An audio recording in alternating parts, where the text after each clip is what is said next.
Bom dia, boa tarde, boa noite. Eu sou a acadêmica Cláudia Castanhede, da 8ª fase do curso de farmácia da UNOESC de São Miguel do Oeste. E eu fiz uma pesquisa com base na atividade antimicrobiana do extrato metanólico e frações hexânica, clorofórmica, etérea e acetato de etila neutras de Cordia verbenacea, da erva baleeira. Com o crescente número de novas cepas de micro-organismos multiresistentes a diversos tipos de antibióticos comerciais, tem se tornado um grande problema de saúde pública nos últimos tempos. Porém, novas pesquisas estão sendo realizadas com plantas medicinais, cujos efeitos antimicrobianos há tempo são relatados por diversas populações, principalmente indivíduos de comunidades isoladas e que têm um arsenal terapêutico exclusivamente com insumos de origem natural. A erva baleeira é muito conhecida pelo seu poder como anti-inflamatório, que é a sua principal atividade medicinal. Essa planta ela é muito utilizada para curar ferimentos e inflamações, dores musculares e na coluna, além de ser analgésica e cicatrizante. Uma planta brasileira, ela é muito encontrada na Mata Atlântica, na parte do litoral do país. E ela é encontrada em larga escala, então ela é economicamente viável de se utilizar. E além de tudo, ela não é tóxica. Então, sabendo de tudo isso, fica bem claro o principal motivo do estudo realizado em cima da planta, sobre a sua atividade antimicrobiológica. Além de todos esses benefícios, ela ainda possui atividade suficiente para fazer diferença no tratamento de ferimentos ou até como antibiótico. Material e métodos. Esse artigo, a pesquisa, foi desenvolvida na UNOESC, no campus de São Miguel do Oeste, Santa Catarina, e o seu objetivo foi a investigação da atividade antimicrobiana do extrato metanólico e frações hexânica, clorofórmica, etérea e acetato de etila neutras da erva baleeira, da Cordia verbenacea. Sobre a secagem e a extração dos extratos. Primeiramente, as folhas secas da erva baleeira foram coletadas na horta medicinal da UNOESC, no campus de São Miguel do Oeste. O material verde foi levado até a UNOESC de São José do Cedro, até o laboratório de análises de solos, para que fosse seco em estufa de circulação de ar a temperatura de 45 graus por 5 dias. Posteriormente, o material seco foi pesado para a determinação da massa das folhas e, em seguida, pulverizadas em um liquidificador para os posteriores processos de extração.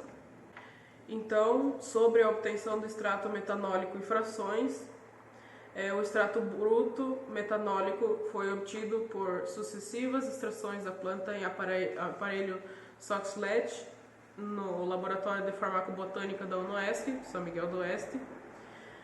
Após a extração, o solvente metanol ele foi removido da mistura a baixa pressão em evaporador rotatório. E para a obtenção das frações, então, o extrato bruto seco ele foi ressuspenso em 250 ml de água destilada e então ele foi extraído com solventes de gradiente crescente de polaridade. A ordem em que os solventes foram utilizados foram o N-hexano, clorofórmio, éter etílico e acetato de etila neutras. Durante a partição, os solventes foram removidos em evaporador rotatório sob vácuo e, posteriormente, o extrato metanólico e as frações secas foram acondicionadas em frascos âmbar, hermeticamente fechados e armazenados a baixa temperatura, sob congelamento. A determinação da atividade antimicrobiana in vitro. As atividades antimicrobianas realizadas foram a CIM e a CLM. A CIM é a concentração inibitória mínima de um composto testado capaz de inibir o crescimento dos micro-organismos, podendo ser bacteriostático ou fungostático, sob condições de cultura adequadas e padronizadas.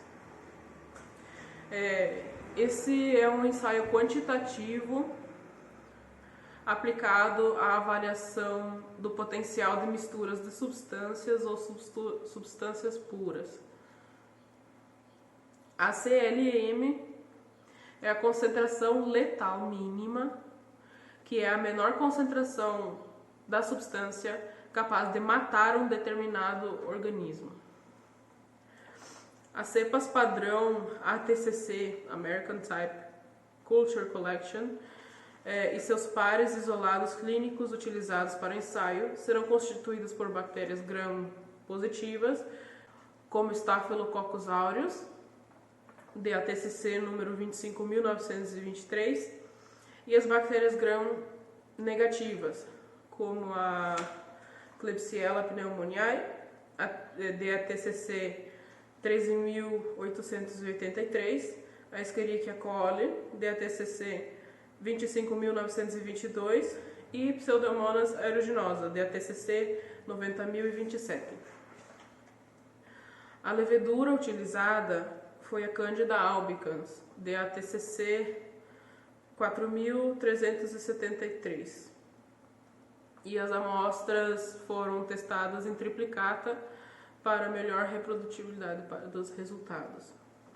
Os padrões de antibióticos de referência que foram utilizados nos ensaios foi o sulfato de neomicina para as bactérias e o fluconazol para fungos. E esses padrões foram preparados conforme o FDA, o Food and Drug Administration. Sobre o método de determinação da CIM e da CLM, como foi realizados os ensaios. Para a determinação da CIM pelo método de microdiluição em caldo, foi realizada a técnica descrita pela Clinical Laboratory Standards Institute, a CLSI de 2016, um pouco modificada. Esse método foi determinado em placas de cultura estéreis com 96 micropoços, onde se foi realizado uma diluição seriada das amostras em meio líquido, contendo 2% de surfactante Twin 80. Nessa metodologia, os poços ficaram inoculados e os micro-organismos na concentração de 1 × 10⁵ células viáveis em caldo Miller-Hinton para bactérias e caldo Saboreau para fungos. O extrato e as frações de Cordia verbenacea foram inoculados no primeiro micropoço e posteriormente sucessivas diluições em série das mesmas ocorrerão iniciando na concentração de 250 microgramas por ml, indo até 7,85 microgramas por ml. As placas foram incubadas por 24 horas a 37 graus Celsius para bactérias e 48 horas a 25 graus Celsius para fungos. Após a incubação, o crescimento microbiano foi determinado através de uma leitura visual com a utilização de reativo de cor, que foi o cloreto de trimetiltetrazóleo, o TTC, com a finalidade de facilitar a visualização do crescimento microbiano. Todos os testes foram realizados em triplicata, como já foi dito, e os resultados comparados com os padrões de antibióticos, com padrões de antibióticos comerciais. Para a garantia da reprodutibilidade do ensaio, foi efetuado um controle positivo, somente com o micro-organismo e o meio de cultura, para conferir o crescimento do mesmo, e um negativo, somente o meio de cultura, para aferir a não presença de contaminação nas placas. Sobre o método de concentração letal mínima, As culturas de micro-organismos que no teste de CIM não apresentaram crescimento, ou que no caso foram inibidas, foram inoculadas em novas placas de micropostos estéreis, contendo caldo Saborô para fungos e caldo Miller-Hinton para bactérias, na proporção de 9:1. 90 microlitros do caldo específico, mais 10 microlitros da cultura do micro-organismo. Após o período de incubação, para o crescimento de cada micro-organismo, 24 horas de 35 a 37 graus Celsius para bactérias e 48 horas a 25 a 27 graus Celsius para fungos, foi determinada então a CLM. E esses testes também foram realizados em triplicata para garantir a reprodutibilidade dos resultados. Resultados e discussão, então, como pode-se ver na tabela, na avaliação da atividade antimicrobiana e antifúngica, foi possível verificar que todos os fracionamentos do extrato tiveram atividade inibitória frente a todas as bactérias testadas, com presença de halos de inibição em torno dos poços, local onde foram inoculadas as soluções a serem testadas. Porém, na atividade antifúngica não houve crescimento microbiano em nenhum momento. A atividade da CIM com os extratos foi significativa tanto para bactérias gram-positivas como para as gram-negativas.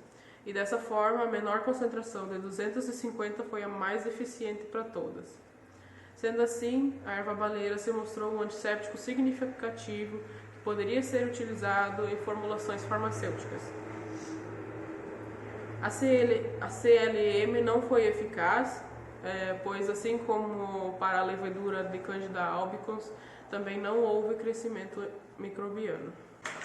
Então, sobre a conclusão, considerando o presente estudo e os resultados obtidos, os extratos bruto, hexânico, éter, cloroformo e acetato de etila apresentaram atividade antibacteriana do tipo bacteriostático contra Staphylococcus aureus, Pseudomonas aeruginosa, Klebsiella pneumoniae e Escherichia coli. E sendo assim, então, ela possui benefícios para auxiliar no tratamento de feridas epidérmicas, auxiliando a sua já conhecida ação anti-inflamatória e cicatrizante. Muito obrigado pela atenção, desculpa qualquer coisa e até a próxima.